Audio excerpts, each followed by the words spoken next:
महाराष्ट्र विधानसभा चुनाव के लिए मतदान सिर्फ 10 दिनों बाद ही होना है, लेकिन उसके पहले ही एमवीए के हौसले पस्त हो गए हैं। वजह बीजेपी और शिवसेना की जन कल्याणकारी योजनाएं हैं, जिनके खिलाफ उद्धव ठाकरे, शरद पवार और कांग्रेस तीनों ने पहले कायदे से कैंपेन चलाए, योजनाओं की जमकर आलोचना की, लेकिन अब वही योजनाएं एमवीए के रास्ते में सबसे बड़ी बाधा बन गई हैं। यही वजह है कि एमवीए की सरकार की लाडली बहन योजना की राशि 1500 से बढ़ाकर 3000 कर दिए जाने की घोषणा के बावजूद बेअसर है। तो इसके पीछे एमवीए पर जनता का अविश्वास है।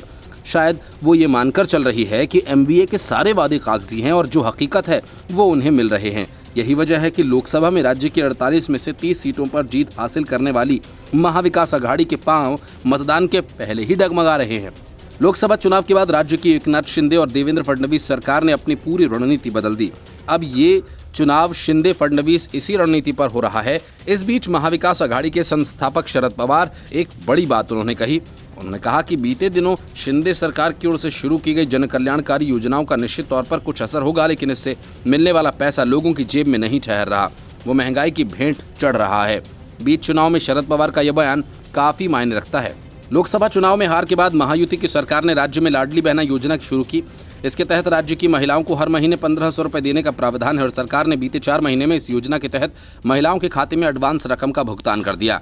रिपोर्ट के मुताबिक एक महिला के खाते में करीब 7500 रुपए पहुंच चुके हैं।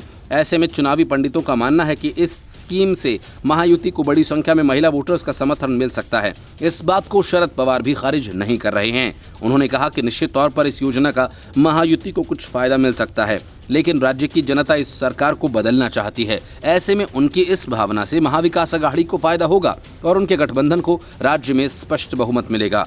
महाविकास अघाड़ी में सीएम चेहरे के सवाल पर उन्होंने कहा कि हम सामूहिक नेतृत्व में चुनाव लड़ रहे हैं और अगर गठबंधन को बहुमत मिलता है तो सबसे बड़े दल से सीएम का चुनाव किया जा सकता है। उन्होंने कहा कि महाविकास अघाड़ी के भीतर समन्वय में कोई दिक्कत नहीं है। हम 10-11 सीटों को छोड़कर सभी सीटों पर बेहतरीन समन्वय के साथ चुनाव लड़ रहे हैं। एमवीए का चुनावी संकल्प पत्र अभी आना बाकी है।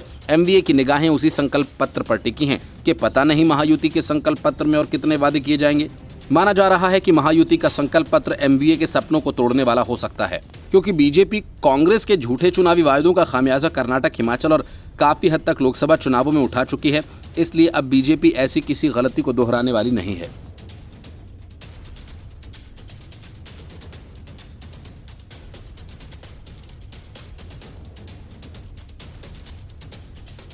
महाराष्ट्र में विधानसभा चुनाव के मद्देनजर राहुल गांधी, उद्धव ठाकरे और शरद पवार ने अंदर खाने सरकार बनने पर संघ पर प्रतिबंध लगाने का फैसला कर लिया और साथ ही एमवीए ने नौकरियों में मुस्लिमों को 10% आरक्षण देने का वादा किया है। कांग्रेस, उद्धव ठाकरे और शरद पवार के इस वादे से बीजेपी बेहद नाराज है। केंद्रीय गृह मंत्री अमित शाह ने दावा किया कि बीजेपी कभी भी कांग्रेस को अल्पसंख्यकों के लिए आरक्षण लागू नहीं करने देगी। अमित शाह ने आरोप लगाया कि कांग्रेस ओबीसी, आदिवासियों और दलितों का आरक्षण छीनने पर तुली हुई है। उसने इसे अल्पसंख्यकों को देने की योजना बनाई है। शाह ने कहा कि कांग्रेस ओबीसी को आरक्षण के खिलाफ है। उसने महाराष्ट्र में उलेमाओं के प्रतिनिधिमंडल से मुलाकात के दौरान अल्पसंख्यकों को 10% आरक्षण देने का वादा किया है। प्रधानमंत्री नरेंद्र मोदी के नेतृत्व में भाजपा कभी धर्म के आधार पर आरक्षण नहीं देगी। इसके पहले बीजेपी के सीनियर नेता रविशंकर प्रसाद ने दावा किया कि ऑल इंडिया उलेमा बोर्ड ने एमवीए नेताओं को पत्र लिखकर महाराष्ट्र विधानसभा चुनाव में सशर्त समर्थन देने की पेशकश की है। प्रसाद ने कहा कि SIUB ने अपने पत्र में कहा कि अगर नाना पटोले, उद्धव ठाकरे, शरद पवार और अन्य दल उनका समर्थन चाहते हैं तो उनकी मांगों को पूरा करना होगा। इसमें वक्फ विधेयक का विरोध करना और नौकरियों, शिक्षण संस्थाओं में दाखिले में मुस्लिमों को 10% आरक्षण देना भी शामिल है। AIUB ने मांग की है कि अगर महाराष्ट्र में एमवीए की सरकार बनती है तो RSS पर प्रतिबंध लगाया जाए। उन्होंने संगठन में मांगों को विभाजनकारी और देश के विघटन का मांग पत्र करार दिया। बीजेपी नेता किरीट सोमैया ने एमवीए को अपने रडार पर लिया और कहा कि महाराष्ट्र कांग्रेस ने RSS पर प्रतिबंध लगाने का आश्वासन ऑल इंडिया उलेमा बोर्ड को दिया। किरीट सोमैया ने कहा कि महाराष्ट्र में महाविकास अघाड़ी की सरकार आते ही राष्ट्रीय स्वयंसेवक संघ पर प्रतिबंध लगेगा। ऑल इंडिया उलेमा बोर्ड महाराष्ट्र ने प्रदेश कांग्रेस अध्यक्ष नाना पटोले के पास 17 मांगे रखी हैं। उनमें से एक मांग RSS पर प्रतिबंध लगाना है और इस मांग को कांग्रेस और एमवीए ने स्वीकार कर लिया है। बीजेपी नेता किरीट सोमैया की ओर से एक पत्र जारी किया गया है। इसे महाराष्ट्र कांग्रेस अध्यक्ष नाना पटोले का पत्र बताया गया। हालांकि खुद नाना पटोले ने भी इस पत्र की पुष्टि नहीं की। किरीट सोमैया ने कथित तौर पर नाना पटोले का जो पत्र जारी किया उसमें लिखा है कि महोदय, हमें ऑल इंडिया उलेमा बोर्ड से एक निवेदन मिला है जो महाराष्ट्र चुनाव में 2024 में हमारा समर्थन करने और अपनी 17 मांगों के संदर्भ में है। आपके समर्थन के लिए हम आपका शुक्रिया अदा करते हैं। उन्होंने आगे लिखा कि उम्मीद है कि ऑल इंडिया उलेमा बोर्ड विधानसभा चुनाव में कांग्रेस पार्टी के उम्मीदवारों की जीत के लिए प्रचार करेगा। आपके द्वारा व्यक्त की गई 17 मांगों के संबंध में हम आपको बताना चाहेंगे कि महाराष्ट्र में एमवीए की सरकार बनने के बाद हम आपकी मांगों को लागू करने के लिए निश्चित रूप से कदम उठाएंगे, मतलब कि आरएसएस पर प्रतिबंध लगाएंगे। महाराष्ट्र कांग्रेस ने सोशल मीडिया एक्स पर पोस्ट करते हुए कहा कि किरीट सोमैया ने जो पत्र भेजा है वो फर्जी है। महाराष्ट्र कांग्रेस ने कहा कि हार सामने देख भ्रष्ट गठबंधन ने उन चीज़ों की नकली तस्वीरें बनाकर लोगों को गुमराह करने की कोशिश शुरू कर दी जो कभी हुई ही नहीं, पत्र जो कभी गए ही नहीं। इस पत्र पर महाराष्ट्र कांग्रेस अध्यक्ष नाना पटोले जी के हस्ताक्षर भी फर्जी थे। Bureau report, news of India.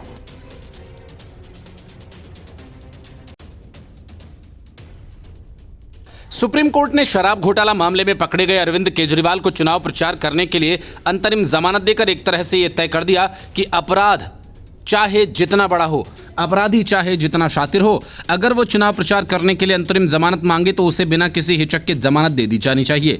जमानत पाने का यह अजीब तरीका सुप्रीम कोर्ट ने पीएमएलए की कठिन धाराओं को आसान बनाने के लिए खोज निकाला और उसका नतीजा सबके सामने है। झारखंड में अवैध रेत खनन मामले में गिरफ्तार रेत माफिया सुभाष यादव को आरजेडी ने मैदान में उतार और उसने सुप्रीम कोर्ट ने केजरीवाल की तरह जमानत दे दी। सुप्रीम कोर्ट ने सुभाष यादव को बिना वक्त गंवाए जमानत दी और इसके पहले पटना की जेल में बंद सुभाष यादव की जमानत का ईडी ने कड़ा विरोध किया। सुभाष यादव अवैध रेत खनन के मामले में आरोपी हैं। उन पर ईडी ने पीएमएलए के तहत केस दर्ज किया है। यादव को इस साल 9 मार्च को ईडी ने गिरफ्तार किया। फिलहाल वो पटना जेल में बंद हैं। उन्होंने चुनाव लड़ने के लिए पटना हाई कोर्ट से अंतरिम जमानत मांगी थी। हाई कोर्ट ने इससे मना कर दिया था, लेकिन सुप्रीम कोर्ट ने यह कहकर जमानत दे दी कि चुनाव कोई रोज रोज थोड़ी होते हैं।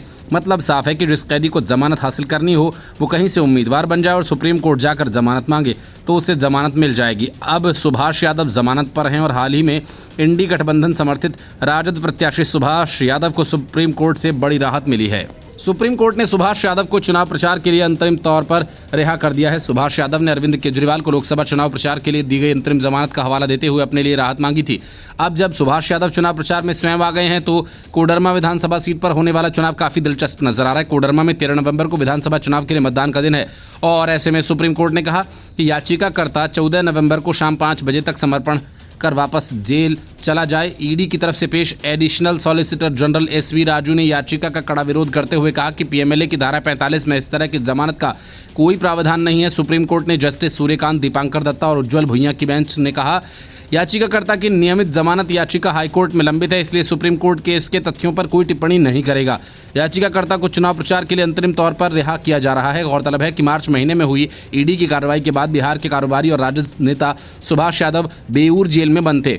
वहीं से झारखंड में होने वाले विधानसभा चुनाव में कोडरमा विधानसभा सीट पर राजद से दावेदारी करते हुए सोशल बेल पर कोडरमा पहुंचकर अनुमंडल पदाधिकारी के कार्यालय में अपना नॉमिनेशन कराया था और इसके बाद पुनः वे जेल में बंद थे। पीएम मोदी और अमित शाह ने कांग्रेस से वो गेंद और बल्ला ही छीन लिया जिससे राहुल गांधी खेला करते थे। नतीजा ये हुआ कि महाराष्ट्र और झारखंड में कांग्रेस ही नहीं बल्कि इंडी गठबंधन की गाड़ी बीच सड़क पर फंस गई। लोकसभा चुनावों से लेकर अब तक संविधान का झुंझुना बजा रही कांग्रेस के लिए पीएम मोदी और अमित शाह ने बड़ी मुसीबत खड़ी कर दी है। रही सही कसर राहुल गांधी की लाल किताब ने पूरी कर दी। पीएम मोदी और गृहमंत्री अमित शाह ने राहुल गांधी पर हमला करते हुए कहा कि कांग्रेस बाबा साहिब के संविधान को खत्म करना चाहती है। कांग्रेस और उनके साथियों को बाबा साहिब के संविधान से नफरत है। प्रधानमंत्री नरेंद्र मोदी ने महाराष्ट्र की एक चुनावी सभा को संबोधित करते हुए कहा कि कांग्रेस ने फर्जीवाड़े में अपना ही रिकॉर्ड तोड़ डाला। कांग्रेस के लोग संविधान के नाम पर अपनी एक अलग लाल किताब बंटवा रहे हैं। कांग्रेस की लाल किताब के ऊपर तो लिखा है भारत का संविधान, लेकिन लोगों ने जब भीतर से खोला तो पता चला कि लाल किताब कोरी है। आगे कहा कि संविधान के नाम पर लाल किताब छपवाना, उसमें से संविधान के शब्दों को हटाना, ये संविधान को खत्म करने की कांग्रेस की पुरानी सोच का नमूना है। ये कांग्रेस वाले देश में बाबा साहिब का नहीं बल्कि अपना अलग ही संविधान चलाना चाहते हैं। कांग्रेस और उनके साथियों को बाबा साहिब के संविधान से नफरत है। पीएम मोदी ने कहा कि आज़ादी के बाद कांग्रेस पार्टी ने बाबा साहिब के संविधान के साथ सबसे पहला विश्वासघात कश्मीर में किया था और पूरे देश ने बाबा साहिब के संविधान को स्वीकार किया। लेकिन कांग्रेस पार्टी ने आर्टिकल 370 के जरिए कश्मीर में अलग विधान चलाया, कश्मीर में हमारे तिरंगे की जगह अलग झंडा लगाया। कांग्रेस ने जम्मू कश्मीर के दलितों को उनके कोई अधिकार नहीं दिए। कश्मीर इतने दशकों तक आतंकवाद की आग में जलता रहा, वहां अलगाववाद फलता फूलता रहा। देश को पता भी नहीं चलने दिया कि इस देश में 75 साल तक 2 संविधान चले। केंद्रीय गृह मंत्री अमित शाह ने ये कहा कि राहुल गांधी जनसभाओं में संविधान के नाम पर लाल कवर वाली जो किताब लहराते हैं, उसमें ऊपर भले ही भारत का संविधान लिखा हुआ है, बल्कि अंदर कोरे पन्ने हैं। वो नकली किताब दिखाते हैं और ये भारत के संविधान और बाबा साहेब भीमराव अंबेडकर का अपमान है। शाह ने कहा कि कांग्रेस आरक्षण और संविधान की बात करती है, लेकिन उससे सबसे ज्यादा खिलवाड़ वही खुद करती है। संविधान में धर्म के आधार पर आरक्षण की कोई व्याख्या नहीं, कोई व्यवस्था नहीं। लेकिन कांग्रेस ने महाराष्ट्र में उलेमाओं के प्रतिनिधिमंडल को आश्वस्त किया कि मुसलमानों को 10% आरक्षण दिलाने में मदद करेगी। उन्होंने कहा कि कांग्रेस दलितों, पिछड़ों और आदिवासियों का हिस्सा काटकर मुसलमानों को आरक्षण देना चाहती है, लेकिन जब तक भारतीय जनता पार्टी है, ये नहीं होने दिया जाएगा। राहुल गांधी नागपुर में संविधान सम्मान सम्मेलन में भाग लेने पहुंचे और संविधान सम्मान सम्मेलन में अपने विचार रखे। लाल रंग की किताब बांटी गई जिसमें संविधान लिखा हुआ है, अंदर से एक खाली है। लाल किताब नोटबुक के तौर पर बांट दी गई, जिससे राहुल गांधी देश का संविधान बता रहे थे। Bureau report, news of India. Maharashtra के विधानसभा का चुनाव एमवीए और महायुति के बीच नहीं, बल्कि वोट जिहाद और धर्म युद्ध के बीच होना है। राज्य में वोट जिहाद का मामला तब से ज्यादा गर्म हो गया जब उलेमा बोर्ड ने समर्थन के बदले अपनी मांगों की लिस्ट एमवीए के नेताओं को सौंपी। और बड़ी बात यह कि कांग्रेस से लेकर पवार तक ने उलेमा बोर्ड की मांगों को पूरा करने का भरोसा भी दे दिया। मतलब कि एमवीए ने अपने हक में वोट जिहाद को हवा दे दी। यही वजह है कि हाल ही में खुलासा हुआ कि कैसे राज्य में 180 से अधिक एनजीओ मिल मुस्लिम वोटों को एकजुट कर रही ताकि राज्य से भाजपा को बाहर किया जा सके। ऐसे ही प्रयास लोकसभा चुनाव के वक्त भी हुए थे और इस बार भी शुरू हो गए हैं। कुछ दिन पहले ही महाराष्ट्र के नासिक में 12 मुस्लिम युवाओं को बेरोजगार बताकर उनके अकाउंट में 125 करोड़ रुपए ट्रांसफर कर दिए गए थे। हर युवक के अकाउंट में 12 करोड़ 15 लाख भेजे गए। रकम को जमा करने वाला सिराज अहमद था, जो कि एक लोकल व्यवसायी था और उसने मालेगांव मर्चेंट बैंक के जरिए ये रकम भिजवाई। इस मामले के खुलासे के बाद अब नासिक पुलिस जांच कर रही है कि ये कोई धोखाधड़ी का मामला है या इसके पीछे मंशा अलग है। वोट जिहाद के खिलाफ देवेंद्र फडणवीस ने हिंदू मतदाताओं से एकता का आह्वान किया है। फडणवीस ने कहा कि हमें वोट जिहाद का मुकाबला वोट धर्म युद्ध से करना होगा। माना जा रहा है कि फडणवीस की ओर से ये टिप्पणी हिंदू वोटों को एकजुट करने के लिए की गई है। फडणवीस ने वोट धर्म युद्ध का आह्वान छत्रपति संभाजी नगर में एक सभा को संबोधित करते हुए किया। और यहाँ याद दिलाना होगा, लोकसभा चुनाव 2024 के प्रचार के दौरान भी वोट जिहाद का शब्द काफी चर्चा में रहा था और उस दौरान खुद प्रधानमंत्री मोदी ने एक चुनावी जनसभा में वोट जिहाद के मुद्दे को उठाया था। फडणवीस ने लोगों को संबोधित करते हुए कहा कि बीजेपी की अगुवाई वाली महायुति की सरकार की वजह से औरंगाबाद शहर का नाम बदला जा सका है। अब कोई भी इसका नाम फिर से औरंगाबाद नहीं रख पाएगा। उन्होंने कहा कि कुछ नेता बाला साहेब ठाकरे को हिंदू हृदय सम्राट कहने में हिचकिचाते और इसके बजाय उन्हें जनाब बाला साहेब ठाकरे कहते हैं। फडणवीस ने कहा कि इस विधानसभा चुनाव में हमें अपनी एकता दिखानी है। जब वे लोग वोट जिहाद की बात करते हैं तो हमें वोट धर्म युद्ध के साथ इसका जवाब देना चाहिए।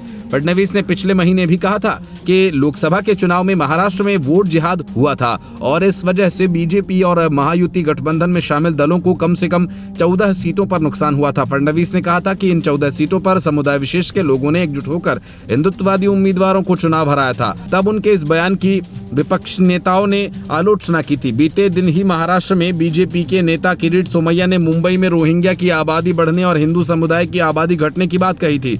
उन्होंने इसके पीछे Tata institute of social sciences की रिपोर्ट का हवाला दिया था।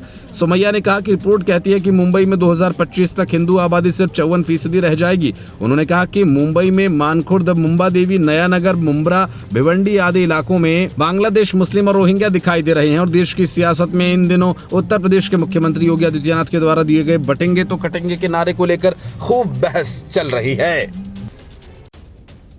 महाराष्ट्र विधानसभा चुनाव के मद्देनजर राहुल गांधी, उद्धव ठाकरे और शरद पवार ने अंदर खाने सरकार बनने पर संघ पर प्रतिबंध लगाने का फैसला कर लिया। इस बात की भनक लगते ही महाराष्ट्र में बड़ा सियासी हंगामा शुरू हो गया। बीजेपी नेता किरीट सोमैया ने एमवीए को अपने रडार पर लिया और कहा कि महाराष्ट्र कांग्रेस ने आरएसएस पर प्रतिबंध लगाने का आश्वासन ऑल इंडिया उलेमा बोर्ड को दे दिया है। किरीट सोमैया ने कहा कि महाराष्ट्र में महाविकास अघाड़ी की सरकार आते ही राष्ट्रीय स्वयंसेवक संघ पर प्रतिबंध लगेगा। ऑल इंडिया उलेमा बोर्ड महाराष्ट्र ने प्रदेश कांग्रेस अध्यक्ष नाना पटोले के पास 17 मांगे रखी हैं। उनमें से एक मांग आरएसएस पर प्रतिबंध लगाना है और इस मांग को कांग्रेस और एमवीए ने स्वीकार कर लिया है। बीजेपी नेता किरीट सोमैया की ओर से एक पत्र भी जारी किया गया। इसे महाराष्ट्र कांग्रेस अध्यक्ष नाना पटोले का पत्र बताया गया। हालांकि खुद नाना पटोले ने भी इस पत्र की पुष्टि नहीं की। किरीट सोमैया ने कथित तौर पर नाना पटोले का जो पत्र जारी किया उसमें लिखा है, महोदय, हमें ऑल इंडिया उलेमा बोर्ड से एक निवेदन मिला है जो महाराष्ट्र विधानसभा चुनाव 2024 में हमारा समर्थन करने और अपनी 17 मांगों के संदर्भ में है। आपके समर्थन के लिए हम आपका शुक्रिया अदा करते हैं। इसमें आगे लिखा है कि ये भी उम्मीद है कि ऑल इंडिया उलेमा बोर्ड विधानसभा चुनाव में कांग्रेस पार्टी के उम्मीदवारों की जीत के लिए प्रचार करेगा। आपके द्वारा व्यक्त की गई 17 मांगों के संबंध में हम आपको बताना चाहें कि महाराष्ट्र में एमवीए की सरकार बनने के बाद हम आपकी मांगों को लागू करने के लिए निश्चित रूप से कदम उठाएंगे, मतलब कि आरएसएस पर प्रतिबंध लगाएंगे। महाराष्ट्र कांग्रेस ने सोशल मीडिया एक्स पर पोस्ट करते हुए कहा कि किरीट सोमैया ने जो पत्र भेजा है वो फर्जी है। महाराष्ट्र कांग्रेस ने कहा कि हार सामने देखकर भ्रष्टाचार गठबंधन ने उन चीज़ों की नकली तस्वीरें बनाकर लोगों को गुमराह करने की कोशिश शुरू कर दी जो कभी हुई ही नहीं, पत्र जो कभी गए ही नहीं। इस पत्र पर महाराष्ट्र कांग्रेस अध्यक्ष नाना पटोले जी के हस्ताक्षर भी फर्जी थे। चाहे कितने भी फेक नैरेटिव हो, सच बाहर आ ही जाते हैं। इसके पहले ऑल इंडिया उलेमा बोर्ड ने उद्धव ठाकरे, शरद पवार और नाना पटोले को अपनी 17 मांगों वाला पत्र भेजा, जिसमें साफ किया कि अगर एमवीए उनकी शर्त मानेगा तभी वे उन्हें महाराष्ट्र विधानसभा चुनाव में समर्थन करेंगे। इन मांगों में आरएसएस पर बैन लगाना, नौकरियों में मुस्लिमों को 10% आरक्षण देना और खास तौर से पुलिस में मुस्लिम समुदाय को भर्ती करना, नीतीश राणे और रामगिरी महाराज को गिरफ्तार करना, मौलाना सलमान अजहरी की रिहाई, वक्फ बिल का विरोध करना जैसी तमाम मांगे हैं जिन पर उद्धव ठाकरे सहित एमवीए नेताओं को लिखित भरोसा देना है। मतलब साफ है कि जिस वोट जिहाद के आरोप बीजेपी लगा रही है वो हवा में नहीं है, बल्कि उसके पीछे कुछ सच्चाई भी है। बीजेपी के दावे के मुताबिक कांग्रेस के प्रदेश अध्यक्ष के पत्र के सामने आने के बाद महाराष्ट्र में एक नया विवाद शुरू हो गया।